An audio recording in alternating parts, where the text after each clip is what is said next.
Hello friends, कैसे हो? सब ठीक ठाक होंगे। तो आज का अपना वीडियो रहेगा मध्यकालीन भारतीय इतिहास पार्ट 2। तो दूसरा पार्ट पढ़ रहे हैं जिसमें हम दिल्ली सल्तनत के जितने भी वंश आए थे उनके बारे में इस वीडियो में हम जानेंगे कि कौन सा वंश की स्थापना किसने की और उनका उपनाम उपाधि आदि के बारे में इसी वीडियो में हम चर्चा करेंगे। तो चलो चलते हैं। अपना पहला पॉइंट आता है, कुतुबुद्दीन ऐबक को मलिक की उपाधि किसने विभूषित किया? बताओ, किसने किया था विभूषित मलिक की उपाधि से? बताओ।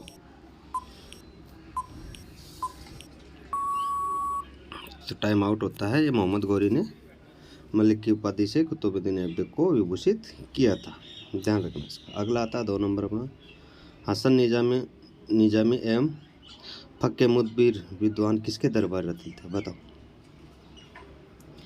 टाइम स्टार्ट हो रहा है तो एक बार और बताता हूँ। हसन निजामी और फक्के मुदबिर विद्वान किसके दरबारी रतन थे? किसके रतन थे ये कुतुबुद्दीन ऐबक के थे। चलो अगला आता है अपना 3 नंबर, तो दिल्ली सल्तनत का वास्तविक संस्थापक किसको माना जाता है? बताओ। दिल्ली सल्तनत थी, उसका वास्तविक संस्थापक है वो किसे माना जाता है? ये अपना प्रश्न है।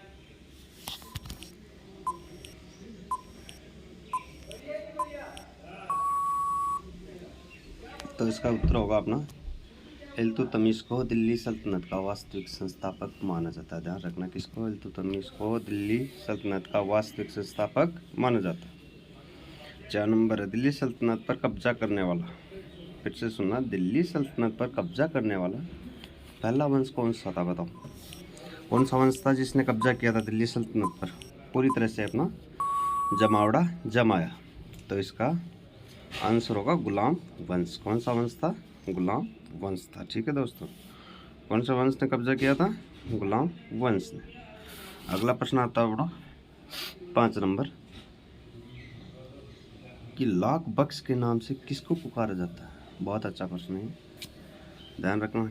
किसको पुकारा जाता है लाख बख्श के नाम से? जो बहुत दानशीलता के कारण ये पुकारा जाता है। तो ये थे कौन? कुतुबुद्दीन ऐबक को दानशीलता से प्रभावित होकर किसने दिया था ये नाम उपाधि? ये दी थी मिनाज।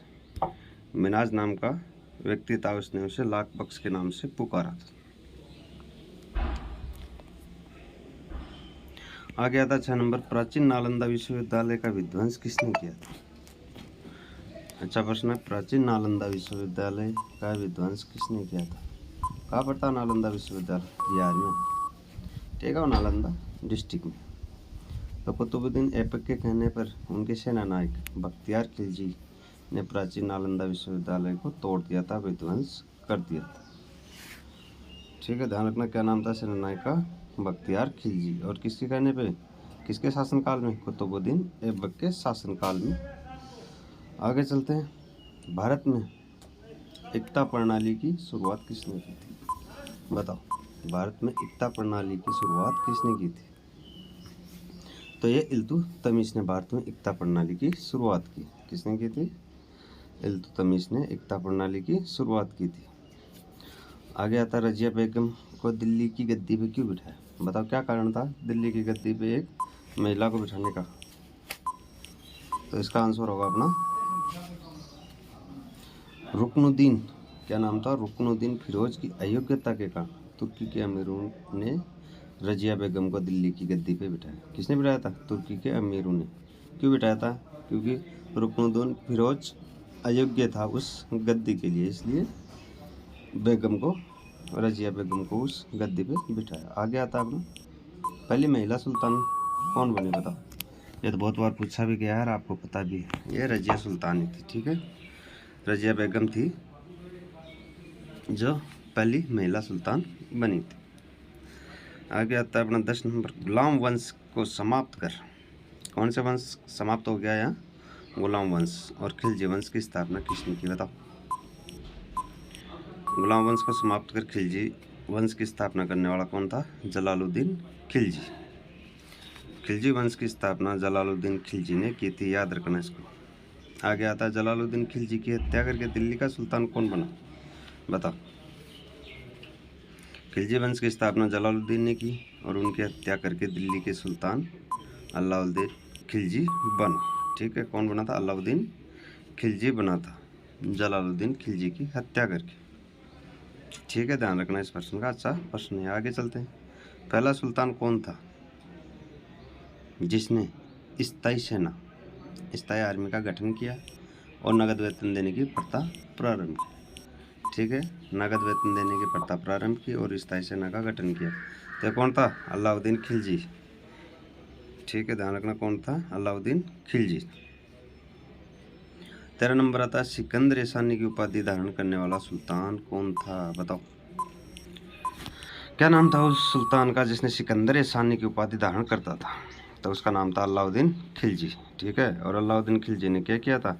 नगद वेतन और स्थायी सेना का भी गठन किया था। आगे चलते हैं।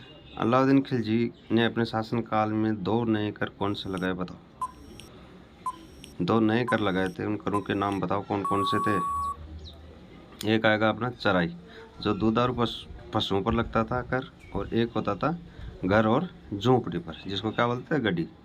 ठीक है, 2 कर नए लगाए थे अलाउद्दीन खिलजी ने। अब अगला वंश आता है अपना तुगलक वंश। कौन सा वंश? तुगलक वंश। तो इसकी स्थापना किसने की थी? बताओ। तुगलक वंश की स्थापना किसने की थी? तो इसकी स्थापना की थी गयासुद्दीन तुगलक ने। किसने की थी? गयासुद्दीन तुगलक ने तुगलक वंश की स्थापना की।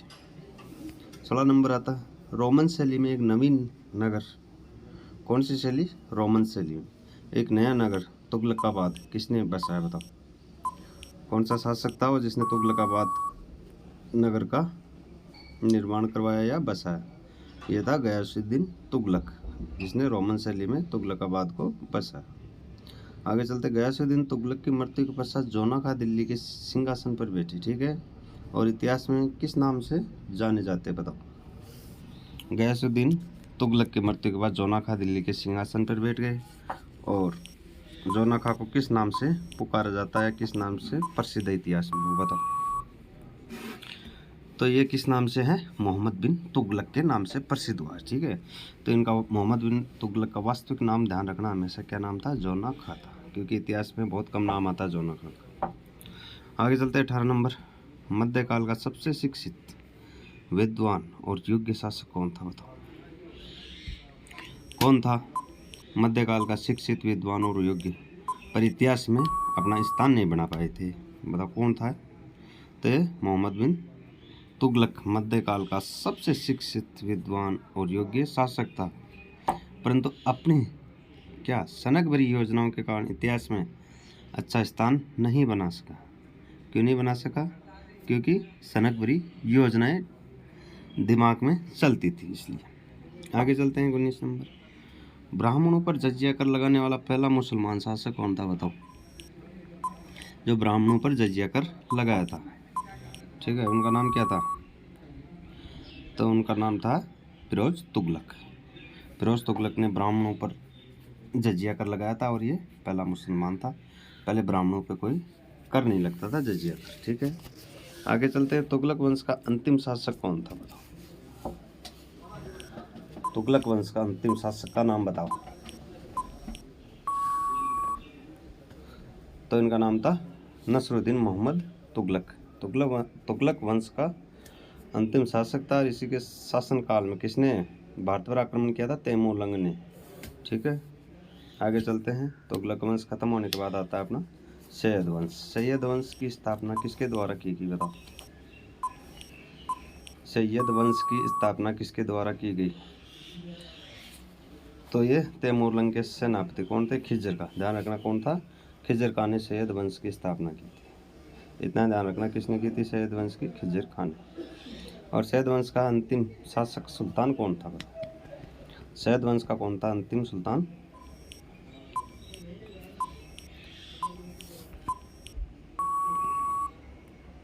तो इसका आंसर होगा, सैयद वंश का अंतिम शासक कौन था? अलाउद्दीन शाह आलम था। ठीक है, अलाउद्दीन शाह आलम। और स्थापना किसने की थी? सैयद वंश की खिज्र खान ने की थी। ध्यान रखना। आगे आता 23 नंबर अपना, लोधी वंश की स्थापना किसके द्वारा की गई थी? बताओ। जो लोधी वंश था उसकी स्थापना किसने की थी?